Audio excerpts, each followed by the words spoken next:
ശ്രദ്ധിച്ചു കഴിഞ്ഞാൽ നിങ്ങൾക്ക് മണിയിട്ടായിരിക്കും. ഇത് ഞാൻ റെന്റിന് കൊടുത്തൊരു കടമുറിയുടെ ബില്ലാണിത്. 5852 രൂപയാണ് എൻ്റെ ബില്ല് എമൗണ്ട് വന്നിരിക്കുന്നത്. അതിൻ്റെ കൺസപ്ഷൻ കാണിക്കുന്നത് 618 യൂണിറ്റ് യൂസ് ചെയ്തതായിട്ട് കാണിക്കുന്നുണ്ട്.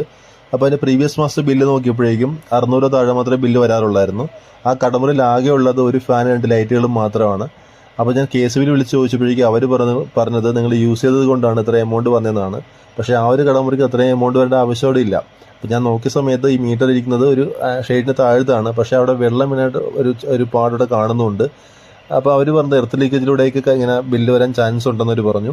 നിങ്ങളുടെ മീറ്റർ കടമുറിയുടെ അല്ലെങ്കിൽ വീടിൻ്റെയൊക്കെ മീറ്റർ ഇതുപോലെയൊക്കെ മഴ കൊള്ളുന്ന ഭാഗത്താണെന്നുണ്ടെങ്കിൽ ഇതേപോലെ പണി കിട്ടാൻ ചാൻസ് ഉണ്ട്. അതുകൊണ്ട് മീറ്റർ എപ്പോഴും മഴ നനയാത്ത ഭാഗത്ത് വെക്കുക. മീറ്റർ ഡാമേജ് ആയാലും അല്ലെങ്കിൽ എർത്ത് ലീക്കേജിലൂടെയൊക്കെ ഇതേപോലെ എമൗണ്ട് കൂടി വരാൻ ചാൻസ് ഉണ്ട്. നമുക്ക് പെട്ടെന്ന് അഫോർഡബിളായി വരത്തില്ല ഇത്ര എമൗണ്ടൊക്കെ വന്നു കഴിഞ്ഞാൽ. കാരണം ചിലപ്പോൾ മീറ്ററിന് മിസ്റ്റേക്ക് ആയിരിക്കാം, അല്ലാന്നുണ്ടെങ്കിൽ ഇതുപോലെ എർത്ത് ലീക്കേജൊക്കെ ആയിരിക്കാം. ഇത് പ്രോപ്പറായിട്ട് മീറ്റർ വെക്കുക.